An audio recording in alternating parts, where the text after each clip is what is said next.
This is an iHeart podcast. Guaranteed human.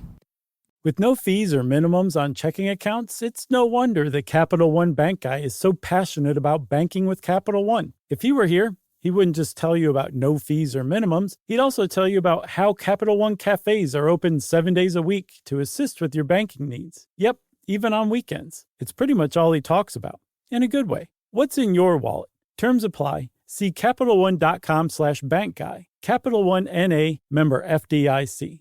You might know Michelin for its tires or maybe even its stars, but there's so much more to the story. Michelin isn't just a tire company, it's an innovation company. From connected mobility solutions to high-tech materials, innovation fuels everything Michelin does. In 2025, Michelin was recognized as the most innovative company in automotive by Fast Company. It's all part of a big picture vision Michelin calls Michelin in Motion, putting a vision of innovation at the heart of everything it does. Learn more at www.michelinman.com/y-michelin/innovation.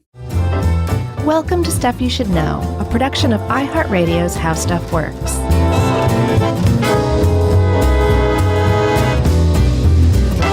Hey, and welcome to the podcast. I'm Josh Clark, and there's Charles W. Chuck Bryan over there, and there's Jerry, and this is Stuff You Should Know, the right before Halloween edition about trick-or-treating. You get like a little kid every Halloween. I'm pretty excited about it. Do you get trick-or-treaters? No, not really. No. Condo life, hashtag, etc. Yeah, and I've told my story before, but I'll just briefly summarize again that my house is after a big curve in the road, and people seem to just stop at that curve in the road. Well, they don't want to come up on Old Man Bryant's house. No. You know, the old dead oak tree with the big hole in it that Boo Radley hides figures in is kind of off-putting. It's right on your property. And I think in my neighborhood, too, they literally close off, the cops close off 2 blocks.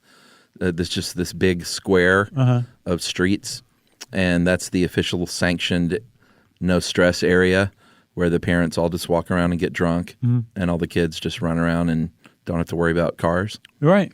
So everyone in my neighborhood is congregated there. So, and you're outside of the and I'm outside comfort zone? Yeah, which I kind of miss. Like, I like trick-or-treaters coming to my house. I guess I could maybe I could move a few houses in, which I'm not going to do. You could casually move the roadblocks a little further back to include your house. Well, they're actual police cars with police officers. And I can't move them. Give them some 20s. But I could put signs at this way for the best yet. And then you're like, only 2 more houses. Right, or leave a trail of candy. Because I remember when I first moved to Atlanta, we rented a house that got a lot of trick-or-treaters, and I loved it, man. I scared the heck out of those kids. Oh, really? Yeah, it was a lot of fun. That was my first big adult giving out candy night. Like the first time I've ever been able to do that. Because we didn't have kids yet, so we weren't out trick-or-treating. Sure. And I made it. I pumped music out, like the Psycho theme and scary John Carpenter stuff. Sure. I really enjoyed it. Did you do anything to overtly scare them? Oh, yes. I was dressed up as a very scary person. And I would jump out and scare them over and over and over. Did you really jump out? Mm-hmm. Good for you, Chuck. Or I would stand in Emily would be giving out candy, and I would just be in the darkened house, 8 feet behind her, just standing there motionless. That's always a nice tack. Nice. But the point is, I sort of feel like we're missing out. We certainly enjoy taking our daughter out, but I really wish we had kids that came by. Yeah, I wish you did too, It's too bad. Yeah. A stupid house right there near the main road. So close, yet so far away. So far away. Yeah. And that's your forever house too, huh? Yeah. No trick-or-treaters ever again for you. I'm locked in there. But what we could do is, we could go to a friend's house and that doesn't count. Then you have to jump on their coattails. You can't sit on their couch. You have to take your shoes off in their house. You can't be comfortable. We've long talked, me and my friend Eddie and Allison, you know them, about they have a good backyard, about doing a haunted trail one year. That if you come trick-or-treating, you got to go through the trail first. It sounds like a lot of work. It is, and it would be fun. No, I mean for the kids who have to go through the trail. Got to earn. Right, you got to earn that free candy. Earn that Reese's Pieces. So we just hit upon 15 different themes in this episode, if you'll agree. Did you agree? Yes. So we're talking about trick-or-treating here. And if you look at the thing on its face, just the words, trick or treat, there seems to be some sort of option here. You can do one or the other. There used to be. Give me a treat or you get a trick, basically, was the equation. Yeah, they should just change the name now to just treat night. Treat night, right, exactly.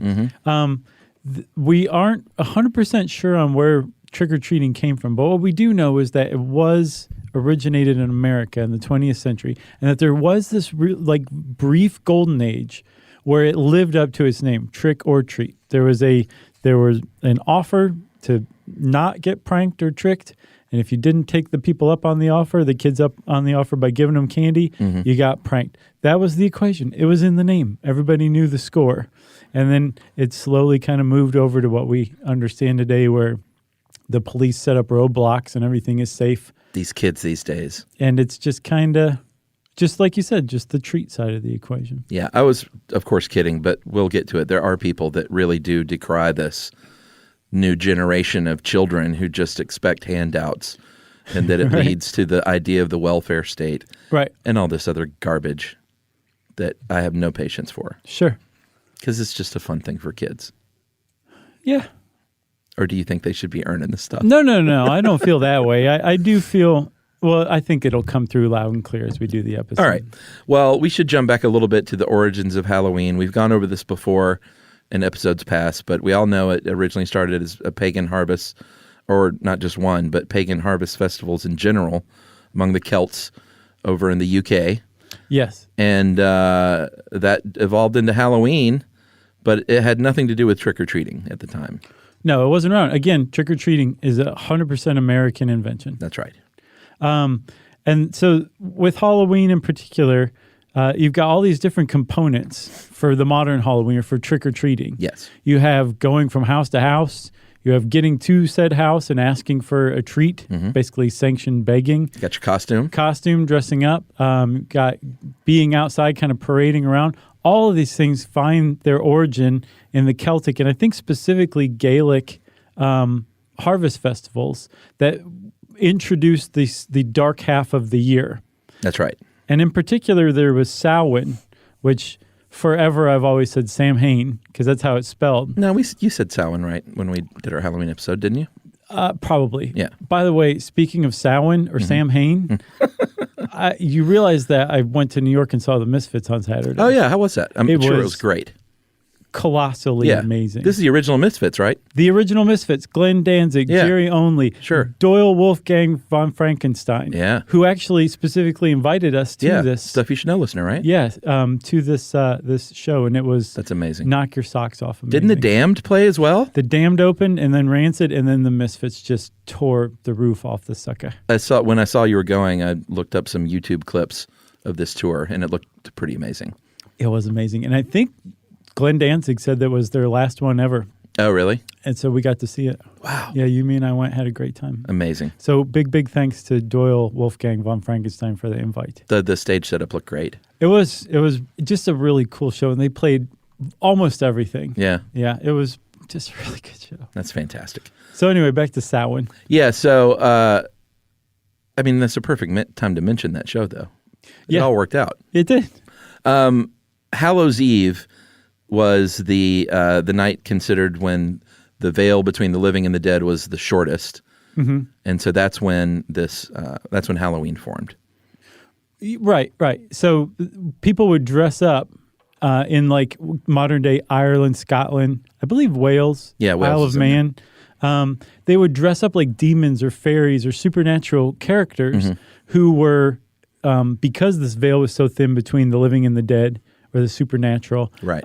They could cross over. These creatures could cross over. And communicate. So if you dressed up like them, maybe they would be confused and think you're one of them and leave you alone. That's right. So now we've got the costume thing going, right? That's right. And part of that was the community getting together, getting drunk on, probably high octane mead and stuff like that. And they would parade through the town. They still have Halloween parades all over the place. Right. Here in Atlanta, we have one of the best in Little Five Points. The Halloween parade, fantastic. Like when you think about the Halloween parade at your town, like that is centuries, millennia old. Yeah. That tradition is. Yeah. So we have those two things going on. And then the one missing piece is knock, knock, hey, give me candy. Right. But this we have the origins of, which came, and it's still not Halloween. It took American kids to put all this stuff together. But the European tradition of souling, which was when kids on Hallows Eve would go from house to house and pray for the souls of the departed, and in exchange you would get a soul cake. Yeah, which I looked up. They look pretty good. What is it, just a little baked good? It looks like a muffin top, like top of the muffin to you. Ah. It looks really good. Soul cakes. Or mumming, which is, and this sounds fantastic. I wish kids still had to do this stuff. Yeah. You would have to perform a short musical number or some kind of performance to get a treat of some kind, or Right. maybe a little spare change. Right. So in that sense, you have going to house and getting something from the owners of the house, like a treat or something like that. That's right. But there was a reason for that, praying for the soul of their departed loved one, doing a little dance number, something like that. The prank part of the equation, that also existed before trick-or-treating too. And in fact, that was kind of the origin, or the biggest tradition of Halloween itself was pranking. Yeah, and that came from Ireland. Is that right? Yeah, supposedly in the 1880s, they would prank. They would just run around doing pranks, and then they would blame those fairies or demons Right. on Samhain for the mischief. That it wasn't us; it was the fairies. On that Sam did Hine? this. Right. I mean, that's how it's spelled. Yeah, that's a confounding pronunciation. It is, but there you have it. That's right. And then pranks back then, and of course, were pretty low-key, ding-dong ditch, stuff like that. Moving the neighbor's furniture to the roof. I saw that. Yeah, not Like bad. flower pot on the chimney. Sure. But it would also get way, way worse than that. Yeah, I looked up Mischief Night. We never did that in Georgia. No. Or Devil's Night, it was also called. Yeah, which is the night before Halloween when all these pranks would happen. Region to region is called different. Apparently in New Jersey, it's Mischief Night. Or Cabbage Night or something? Well, in Camden, New Jersey, it's Mischief Night. Other parts of New Jersey call it Cabbage Night. Cincinnati calls it Damage Night. That's pretty overt. That's a punk band name right there. Damage Night? Yeah. Totally. That's insurance deductible night. I don't know why Ohio is so highly represented here. Beggar's Night is something else they called it in Ohio. Chuck, because there's nothing else to do in Ohio but sit around and wait for that night. For Hallows Eve. Other names, Doorbell Night, Trick Night, Corn Night, Tic Tac Night, Goosey Night, and then in Canada, Gate Night or Mat Night if you're in Quebec. Because M-A-T. They would steal the gate off your fence or the mat from your doorstep and Oh, really? remove it. Yeah. Oh, okay. So they're pretty on the nose, especially Yeah. Damage Night. But Devil's Night in Detroit, it became legendary over about a 20-year period in the 70s and through the mid-90s, I Right. saw, Yeah. before they finally got a little bit of could put a dent in it by forming Angels Night. Yeah, they kind of rebranded it. Well, not rebranded. The Angels were volunteers who would walk around to keep kids from setting everything on fire. Oh, okay, because that's what they did on Devil's Night. It was a night of arson. It was a night of arson. I thought that it ran its course because they burned all the buildings down in Detroit and there was nothing else left. It was a real problem, though. I looked into it, and like hundreds of kids, like in 1994, I think there were like 315 kids arrested on setting Devil's fires. Night. Fires and other stuff. In 1984, the peak of Devil's Night Yeah. in Detroit, there were 810 cases of arson in That's one night amazing. in Detroit. Yeah. They would just set the city on fire. And I'm sure some of these were bags of poop on a doorstep, Right. which I think we can all agree is harmless fun. It is, unless you're the steppy. I never did any of this stuff. I never rolled a house. Oh, you didn't? No, Oh, that's I was fun. I'm so mad. I was so busy being good. It's never too late, buddy. I know. I should roll a house or Yeah. fork a yard.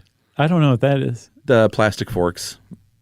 Just basically get like 2,000 plastic forks and stick them in the yard. Oh, really? Yeah. I've never heard of that one. You never did that? I'll bet that really chew up a lawnmower. I never egged a house because I always heard Yeah, that you really don't wanna do damages that. paint. Yeah. But we did have the junior senior egg fight every year. That was kind of fun. Well, there you go. You got something. Where you going get on. together in a field and throw eggs at each other. Aside from wasting a lot of precious eggs. resource Yeah. with, eggs, yes, but also toilet paper, you really should roll somebody's house at least once in your life. It's great. Is it? Yeah. All right. Yeah. I'm going to roll your condo. I remember when I was a kid, actually, my friend and I rolled the neighbor's house, but we had to be in early, so we were doing it basically in broad daylight. It was dusk at best. Yeah. And a cop drove by, which never happened Yeah. in our neighborhood, ever, never. The cops just weren't needed, right? It was just, I think we talked about in the free range episode, Right. free range parents episode, you could just do whatever. And we had to knock out of the house of the neighbor whose house we just rolled to let us in to hide from the cop. Oh, and she wow. went out and told the cop, like, it's fine, don't worry about it. But Holy we rolled cow. her house and had to get safe harbor from her. Yeah, and you can't really clean up a rolled house, can you? You can, Don't and you have to I wait for have, the rain? if they come tell your parents what you did. How do you do You know, it? the rain makes it way worse. Yeah, but I mean, you can't You climb just- up there, can you? Right. Some of it's inevitably stuck up there, but you can pull it down as gingerly as you can Okay. to get as much as you can. But no, some's going to be left over. All right. I'm going to roll a house. Okay. Just know whose house you're rolling. Like, you don't want to get shot at or anything like that. I don't see that anymore either. I feel like it, I mean, I don't live in the suburbs. Maybe it's a little more prone to happen there, Yeah. but it seems like a lost art. It very well, maybe. I don't know You know? anybody who rolls. I just assumed it was because we'd outgrown it, you know? Emily called it TPing a house. Yeah. That's Ohio. Yeah. Yeah. TP. Ohio. All right, let's take a break. We barely talked about this. I think know. we're one page in. Good. That's great. All right.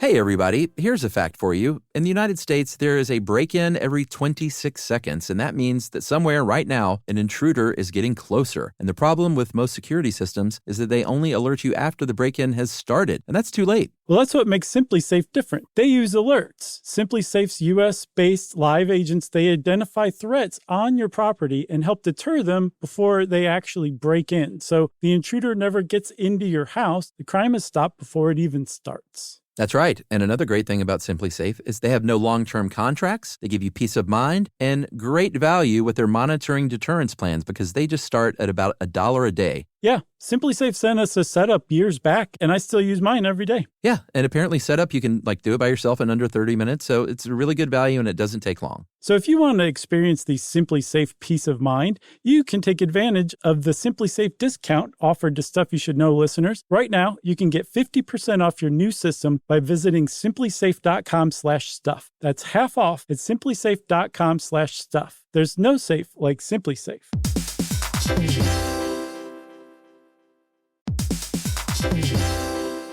Work can be a little weird. One minute you're in a meeting that could have been an email. The next you're trying to decode corporate jargon that somehow means nothing. And don't even get us started on the quick sync that turns into a 45-minute deep dive. Yeah, well, the truth is figuring out your career isn't always straightforward. Whether you're trying to grow, pivot, or just stay relevant, it can feel like you're navigating it all on your own. Well, that's where LinkedIn comes in. That's right. LinkedIn can help you grow your career, helping you confidently navigate your path with insights, ideas, and inspiration from your professional community. You can stay up to date with the latest trends in your field, connect with people who get it, and discover opportunities tailored to your goals, your experience, and what actually matters to you. Whether you're looking for something new or just trying to grow where you are, LinkedIn gives you the tools and connections to move forward with confidence. Because LinkedIn is the network that works for you. Visit linkedin.com/knowstuff to learn more.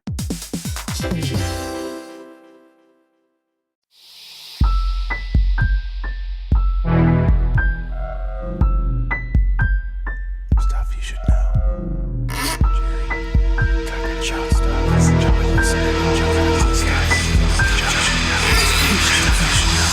Stuff you should know. All right, so to recap, Chuck, we have the costumes in play now. Mm-hmm. We have being out on Halloween night, sometimes parading drunkenly. Community. We have going from house to house. Mm-hmm. And we have the prank factor. That's right. All of these things are out there floating around, have been out there for centuries, millennia by the time America is born and makes it to the 20th century. Mm-hmm. And at some point, some kids said, we think, hey, you know what? We could pull all this together and turn it into something really amazing and peculiar and unique called trick-or-treating. That's right. You found a great piece from a sociologist named Samira Kawash Great name. called Gangsters, Pranksters, and Trick-or-Treating, 1930 to 1960. Yeah.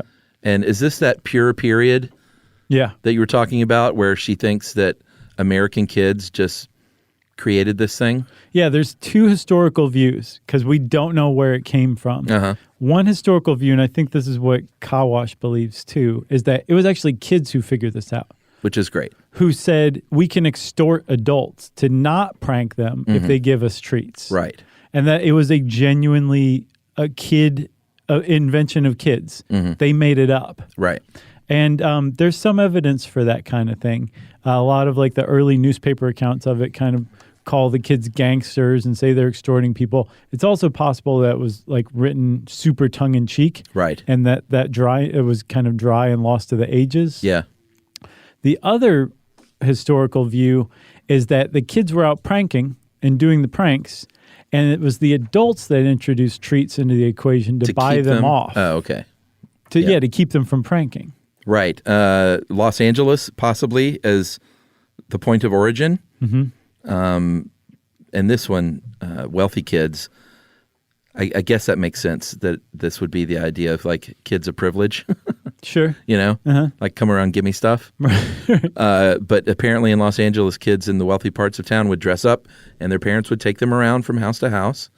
And this is that pre-1930 period, though. Yeah, they think sometime in the 20s. And if you think about it, that really resembles what we do today. Yeah. But in between that origin and where we've arrived today, there was this pure period from 1930 to 1960. Some people might even take it a little further beyond that, where the kids seem to have run the show, and there really was both sides of the equation, a trick or a treat. Right. But that term actually was in 1927 in an article, right?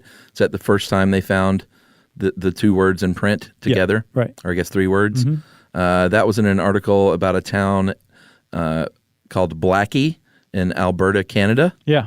And it seems like all of it was sort of on the West Coast early on. Yeah, and again, they think possibly it did originate in Los Angeles, or it may have originated in multiple towns on the West Coast roughly at the same time. But we're thinking 20s because in 1919 there was a book by Ruth Edna Kelly called The Book of Halloween, and it didn't mention any kind of trick-or-treating in there. No, and it's like an exhaustive, comprehensive homemaker's overview. So it would have been in there. Right. For sure. And you got to think, like, poor Ruth Edna Kelly's like, gosh, if I just waited like 2 years to put this book out, they're going to come up with something brand new with Halloween. I know. 2 years after I come up with this book.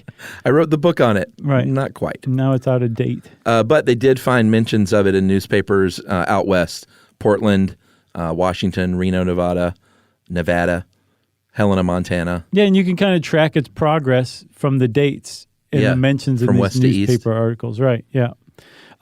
So there's those two sides. One say that it was kids who came up with it on their own.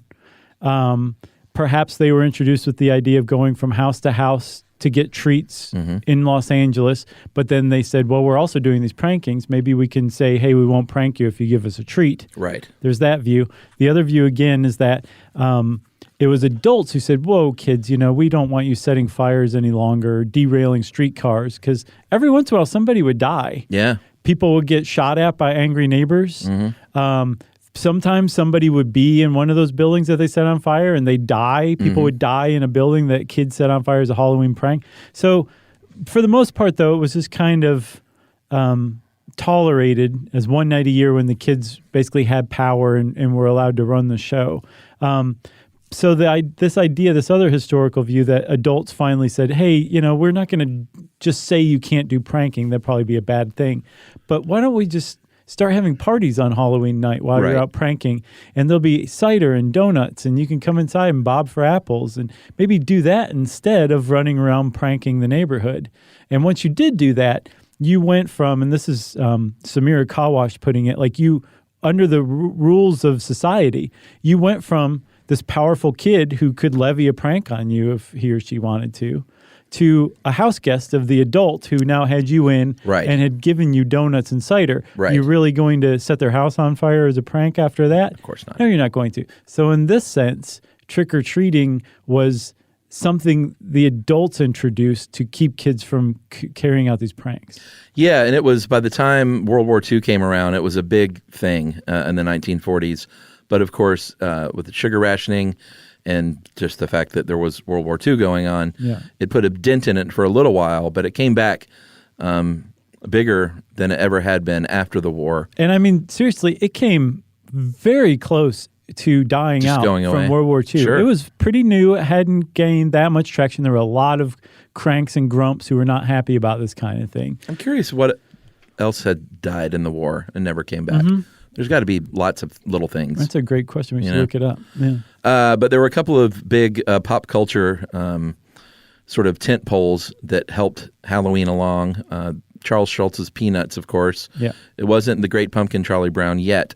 That was the 60s, I think. Yeah, but in 1951, he had a 4-day comic strip run around Halloween where the Peanuts gang got all ready and got their costumes going. And that really brought it to the forefront. And then Donald Duck, it was a cartoon, Donald Duck Trick or Treat, a year after that had Donald working with his nephews, or trying to prank his nephews while they were trick-or-treating. Right. And working with the witch. And then the candy companies get involved. There was also a very famous costume company called Ben Cooper Costumes. Yeah, There's they're the just ones no who did way. like the cheap. Yes. Plastic mask and like a vinyl smock. That's right. But they had this really great talent of identifying what was going to be like a Right. pop culture phenomenon did before the it ki- ever blew up. Yeah, so they who did get the the kids wanna rights be? for cheap. Yeah. But they were also making these things like 10 months before. Yeah. So they really had to have foresight and they were really good at it. But the fact that you could get cheap, amazing costumes that the little kids all wanted of their favorite characters. Yeah. That definitely helped things along too. Yeah, it's hard to overstate like how big of a deal it was to a kid to be the certain whatever they wanted to be. I think it's still that way. I'm sure it is, but now it's a lot easier, I think, to buy costumes. Right. I think when you and I were kids, there was a lot of fashioning costumes. When you didn't have the ability to be like the alien from Alien, Right. or, it was a lot harder to put together these elaborate costumes. But once you got your heart set on it, you had to. Sure. So I'm going to tell you my best costume, and you tell me yours, okay? Okay. My mom made one from scratch. Yeah. Clown. It was a clown costume. But the big kicker was that it was an upside-down clown walking on his hands. So my feet were the clown's hands. Yeah. His head is like dangling between my legs. That's good. I've got his legs sticking up off of my shoulders. And I don't remember, my head must have been covered up like I was in his butt or something like that. Right. But I was an upside-down walking clown. Greatest costume ever. Really? Yeah. You got any pictures? Somewhere, yeah. Okay. Yeah. I did a lot of funny ones. Like my brother and I were Han Solo and Luke Skywalker when I was really little. Nice. But then I got into I was always wanting to do like funny characters I like. Like Ed Grimley one year, the Saturday Night Live character. I did Ed Grimley one year. That's a good one. And I don't know, I felt like I was always trying to make people laugh. I never did scary stuff. Right. Until little kids started coming around and trick-or-treating at your house. Yes. Then you started to scare Or them. like movie characters. Like even into my adult years, I would try and find some cool movie character like H.I. from Raising Arizona I did one year. Oh, that's almost Ed Grimley. Same hair. No, not the same at all, actually. And then one year I did a great, I actually won a contest in New Jersey one year when I was a Hare Krishna. And I shaved my head. I did the whole thing. Wow. I had literature I passed out. and Wow. Made the whole deal. You just ended up joining a local chapter? For a little while. It was fine. Really got into the role. But it's been a few years since I've dressed up. Yeah, same here. Because I just Oh, that's not true. I did haven't been last year. I haven't been to a Halloween party in probably 5 years. Right. What were you last year? I was Patrick Bateman from American Psycho. Oh. So you were you, but with a tie. Right, exactly. And like a giant inflatable brick cell phone. Uh-huh. And Yumi was a specific Michael Jackson, a moment of Michael Jackson's history where he's holding Blanket over the balcony. Oh, sure. And Momo was Blanket. It's on. You can see it on Instagram. That's great. Yeah. I have to check that out.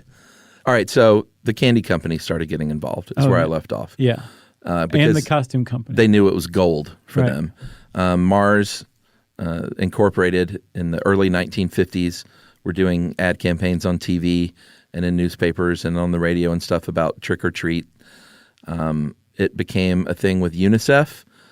They had a trick or treat for UNICEF campaign back then. I think they still might. You know what I'm talking about? The little boxes I think that so. holds change. Yeah, And they would just give them to little kids, and while they were out trick-or-treating, they'd also ask for change for UNICEF right. to help needy kids overseas. Yeah. And that actually went a really long way to legitimizing trick-or-treating. Yeah, they're doing a lot these days too for kids, special needs kids. Mm-hmm. Like it's taken this long to finally get the word out. Like the blue pumpkins, have you heard of those? No. If you trick or treat with a blue pumpkin, that means that you have some sort of special need where you may not be able to walk to a front door and say, trick or treat, I'm dressed as, Right. Michigan J. Bullfrog. What? That'd be a great costume. It would be, but did you pull that off of? I just made, yeah. Wow. Nice. He's been on my mind lately. I guess so. But so people know, like, oh, you've got a blue pumpkin, so I shouldn't say, like, come on, kid, why don't you tell me what your costume is? Shake them. And it's good, though. Like, it's ironic that it's taken this long to get parents on board to the fact that some kids need, different kinds of treatment. I don't know if ironic is the best word as much as disappointing is. Yeah. You're probably right. Should we take another break? Oh, my God. We're going to have to take 3 more. No, we're not. Okay, yes, we will then.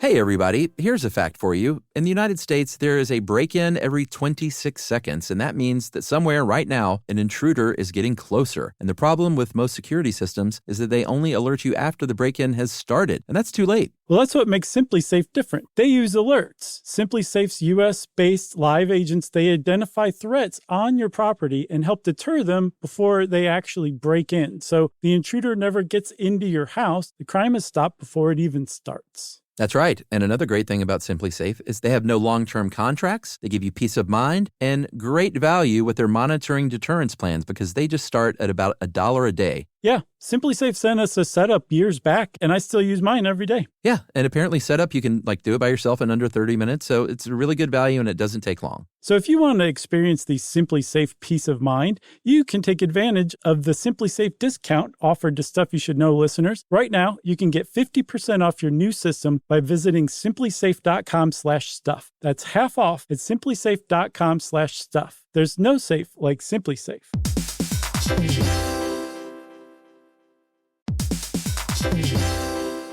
Work can be a little weird. One minute you're in a meeting that could have been an email. The next you're trying to decode corporate jargon that somehow means nothing. And don't even get us started on the quick sync that turns into a 45-minute deep dive. Yeah, well, the truth is figuring out your career isn't always straightforward. Whether you're trying to grow, pivot, or just stay relevant, it can feel like you're navigating it all on your own. Well, that's where LinkedIn comes in. That's right. LinkedIn can help you grow your career, helping you confidently navigate your path with insights, ideas, and inspiration from your professional community. You can stay up to date with the latest trends in your field, connect with people who get it, and discover opportunities tailored to your goals, your experience, and what actually matters to you. Whether you're looking for something new or just trying to grow where you are, LinkedIn gives you the tools and connections to move forward with confidence. Because LinkedIn is the network that works for you. Visit linkedin.com/knowstuff to learn more.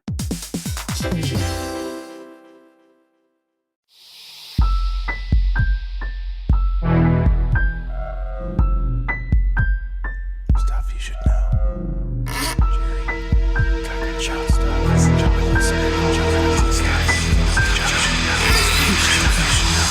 Stuff you should know. All right, so I think basically what we were saying when we left off, and sorry about the nostalgia here, everybody, but I mean, come on. You get us in a room Yeah. and around Halloween, it's going to happen.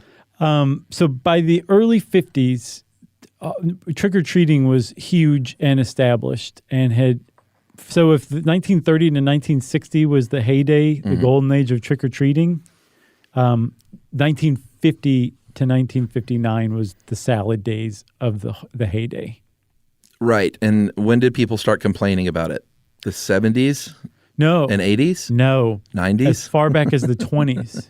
Oh, really? Yeah, because those newspaper articles that you can track the progress of Halloween, more often than not, they were like old cranks complaining about how they didn't want to have to give tricks or treats or whatever to little kids. Right. Don't you blackmail me. They don't. Yeah, exactly. What are we teaching our kids? And there's actually, if you kind of scratch beneath the surface of trick-or-treating, at first it appears to be kind of a weird power struggle between kids and adults. And it definitely is that. Yeah. But there's also another power struggle going on between adults of two different minds. Ones who are like, you are over-parenting by being upset about this, or like this is just one night a year, it's good for kids. And other people are saying like, this is terrible for kids. Allowing them to go from house to beg is just a bad idea. It's unsafe is another way to put it too.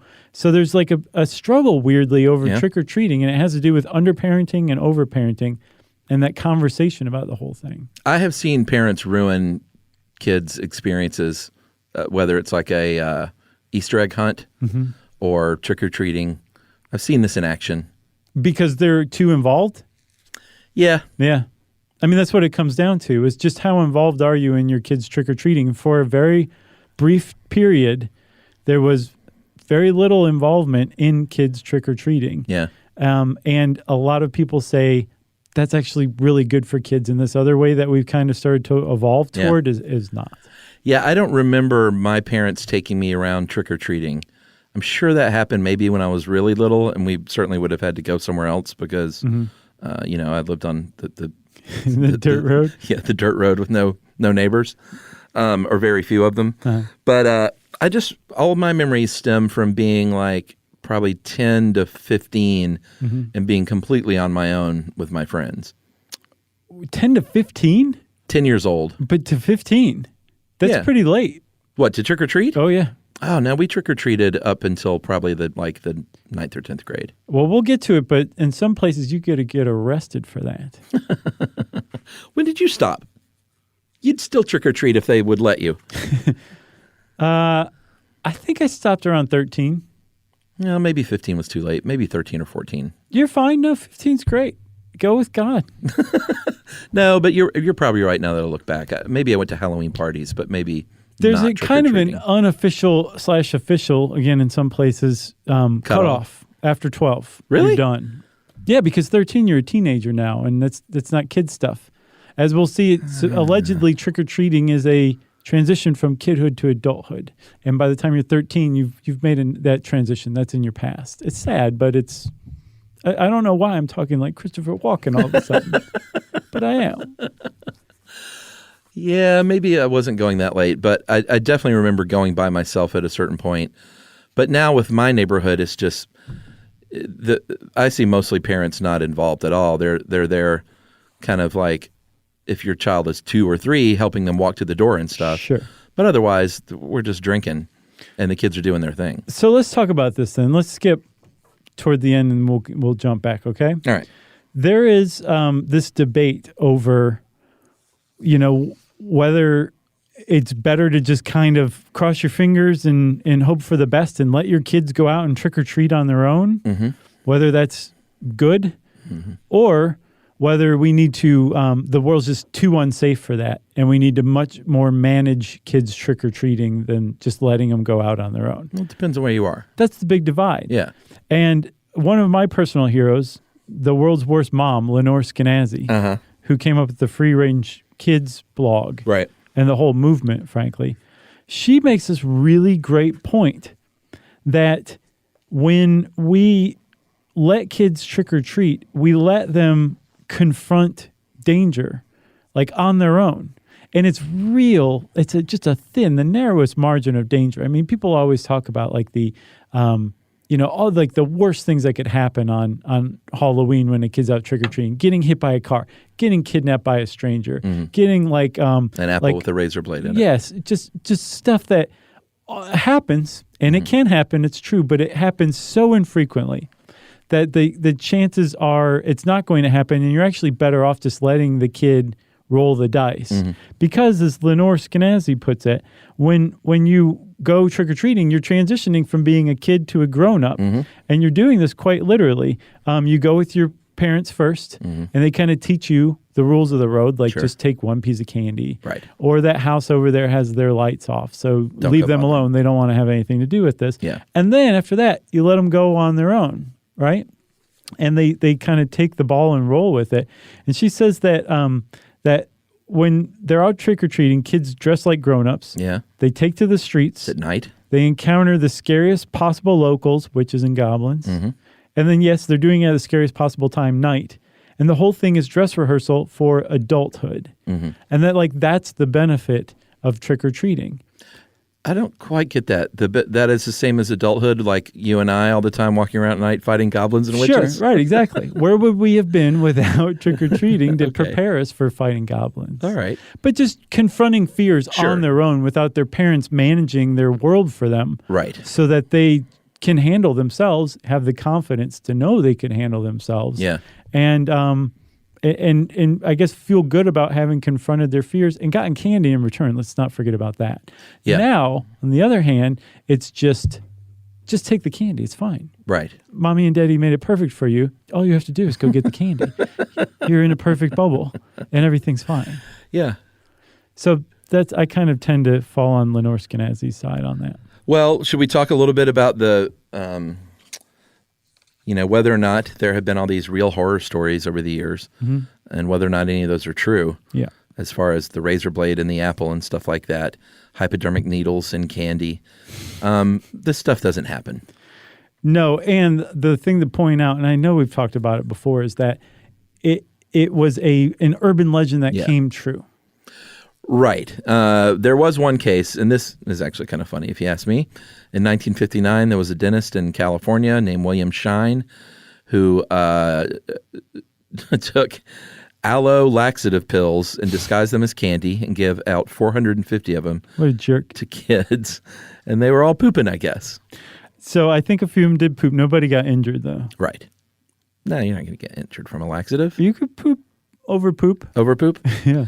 But this is when I think this real story got out, and then all of a sudden it gets morphed into needles and razor blades or poison or candy laced with heroin and stuff like that. Well, that did happen. Well, yeah, but that's the thing. Like the examples that are listed are reverse engineered almost. Right. So there was a little boy in Texas who died from eating a cyanide laced pixie stick. Right. In Texas in, I can't remember what year it 74. was. And it turned out that it was his dad, that his dad was the scum of the earth who had taken out insurance policies on his own children. Good Lord. And then gave them spiked Halloween candy to make it look like some mad poisoner had killed his kids so he could collect insurance. And one of his kids did die. But it wasn't just some random Halloween poisoner. That guy didn't really exist at the time. Yeah, 1970 in Detroit was the heroin incident. This kid overdosed. These kids ate their uncle's stash is what really happened. Right. And then that uncle was like, oh, crap. Right. Let me sprinkle the heroin on the candy and cook up this story. Yeah. And maybe cook up some heroin. Right. Since I'm cooking. Yeah. And to try and get out of this. So again, it really happened, but not in the way that you think. No. The thing that got everybody, so that William Shine guy, who I just think is a skell for that, because he scared the pants off of America's parents. Yeah. He basically said, hey, you know how you're letting your kids run free? Something really bad could happen to him, and I just showed you how. Yeah. And from that next year on, the parents were anxiously involved in Halloween like they never had been before. Sure. Because of William Shine. But the thing that really killed Halloween, or at least cemented, I think, the anxieties in the heads of parents in America, is that Tylenol poisoner. Oh, sure. Canceled Halloween 1982. Did it really? Almost drove Ben Cooper costumes out of business. Candy sales went down 50%. I trick-or-treated in 1982. Well, your parents didn't love you. I think I did too. I don't remember not. I would remember not trick-or-treating one year. Yeah, because I would have been 11. That's prime time. Right. Apparently, those are the retirement years.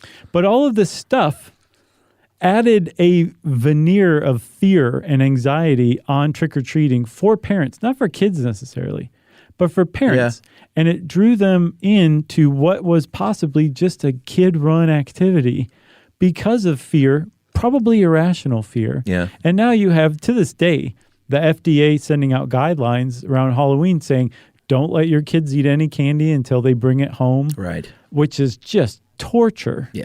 And you have to inspect it. And if you see any pinholes or tears or anything that looks weird, just throw it away. Some hospitals say, bring your kids' candy and we'll x-ray it. Yeah. To see if there's any razor blades or needles in it or something like that.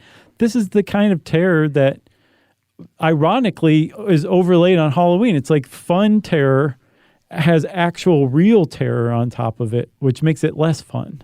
We don't inspect candy. Oh, you don't? You roll the dice, huh? Yeah. That's great. I don't know anyone who does. Really?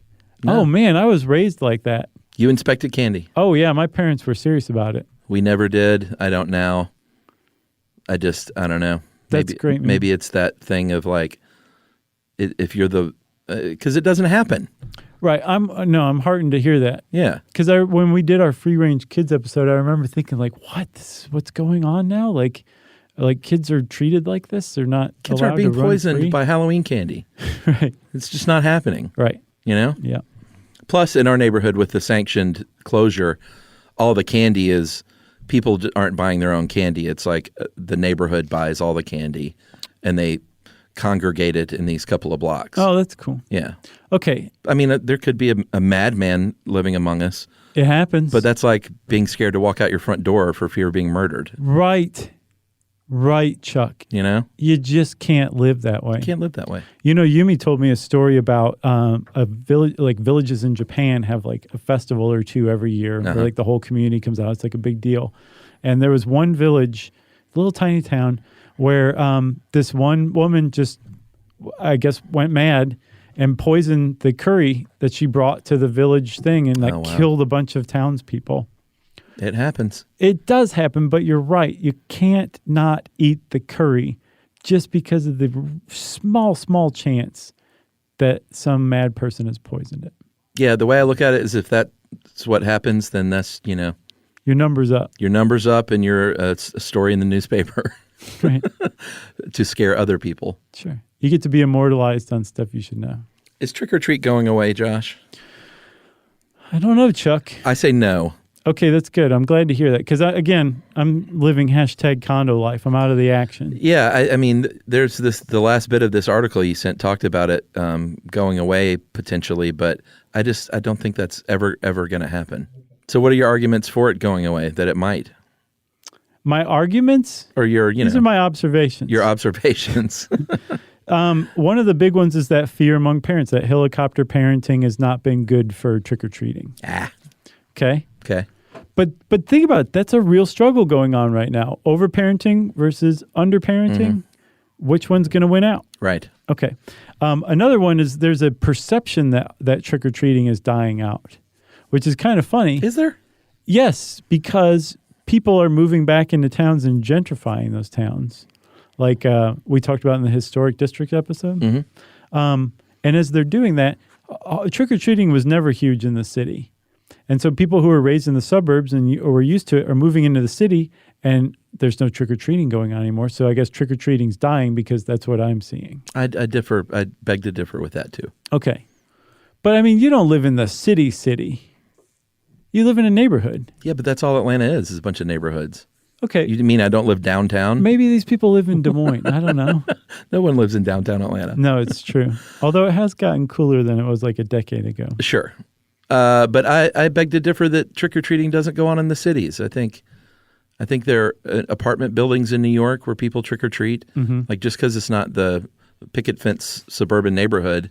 Sure. I think trick-or-treating goes on everywhere. But this author, except my house, Julie Beck, who wrote in The Atlantic, she put it really well that basically the suburbs and trick-or-treating just go hand in hand. Sure. Like the suburbs are set up for trick-or-treating. Oh, yeah. You got houses that are close together. Super safe. Yep, where people who live there are just well enough off to buy enough candy for the whole neighborhood. Yeah. They all have kids. They know each other enough that you're not embarrassed for your kid to go up and trick-or-treat there, and you know that this candy's not going to be poisoned.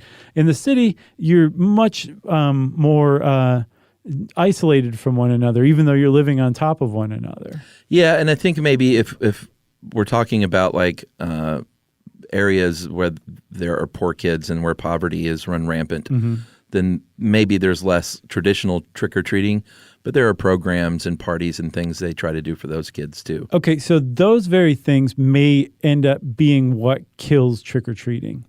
I should say the purest version of trick-or-treating. You can also just make the case, well, that's what it's evolving into and just go with it.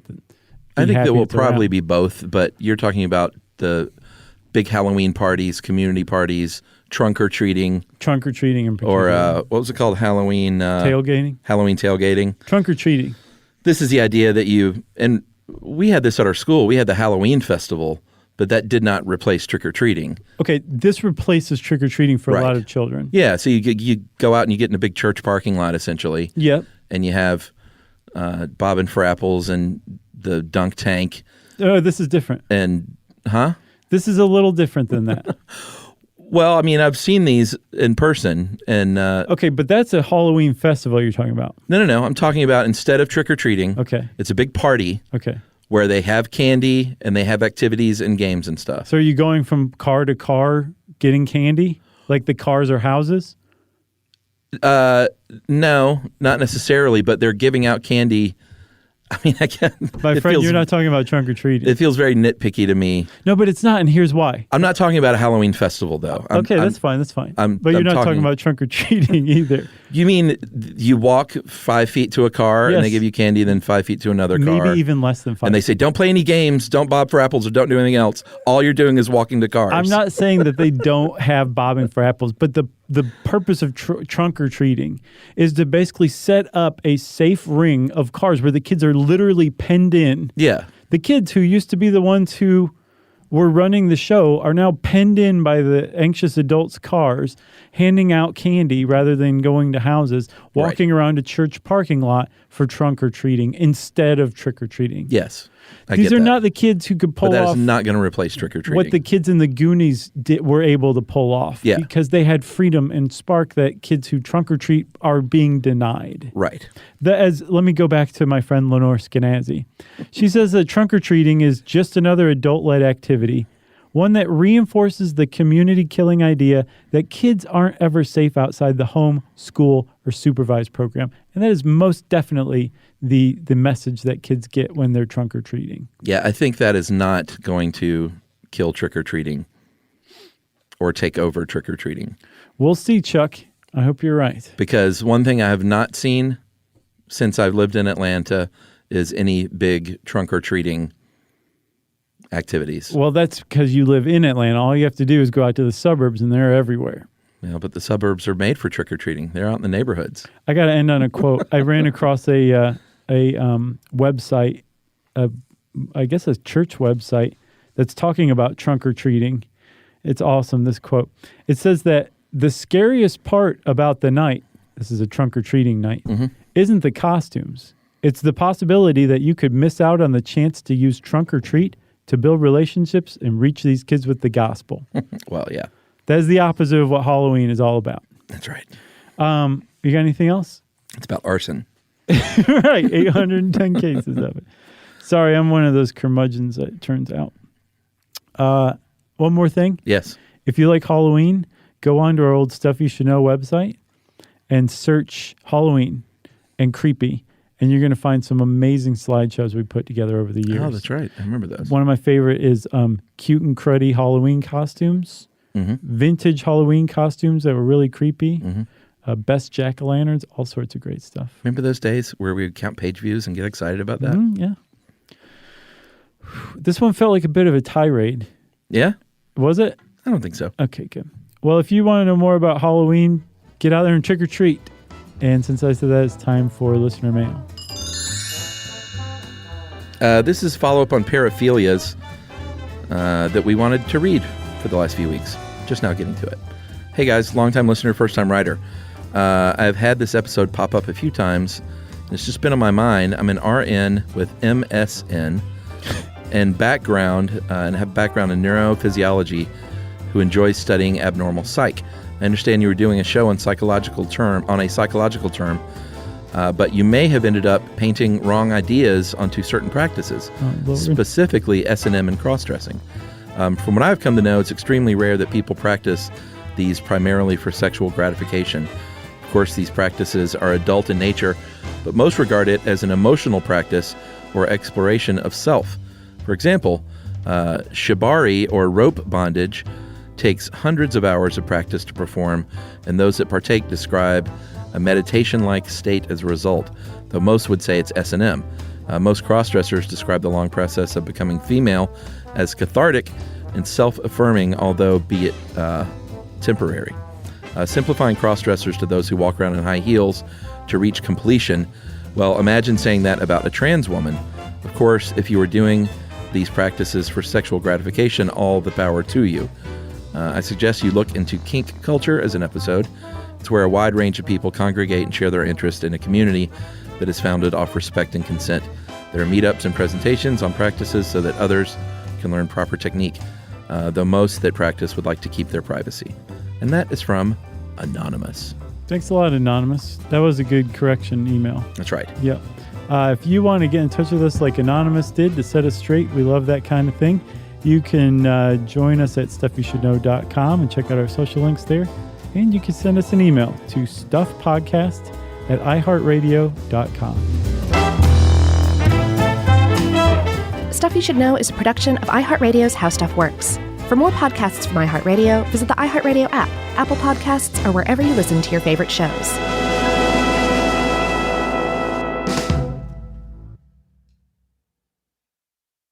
Brought to you by the Spam brand. Some foods or TV shows just instantly take you back to your childhood. Spam Classic is one of those foods. It's so 90s, but also so iconic that the sight of it sizzling just makes your mouth water. Back then, we had Spam Classic, but today, there are 12 irresistible varieties to choose from. It's like picking your favorite Boy Meets World episode. Impossible. There's Korean barbecue flavored, jalapeno, and 25% less sodium, just to name a few. Spam brand. Sizzle pork and Learn more and get sizzling at spam.com. When Kohler, global design leader in luxurious kitchen and bath products, asked me to be their ambassador for timeless, elegant, durable cast iron, I said, I'm in. Soon after, I was in their Kohler, Wisconsin foundry, watching molten iron poured, enamel applied by hand, and the beautiful finished pieces ready to ship. Since 1883, Kohler cast iron has been crafted by incredible artisans, and seeing it firsthand gave me a whole new appreciation for their craftsmanship. Now, I'm proud to lend my stamp of approval to my favorite Kohler cast iron products for their durability, beauty, and enduring style. Shop my curated picks at Kohler.com. As the Kohler cast iron ambassador, I say, long live cast iron. This is an iHeart podcast. Guaranteed human.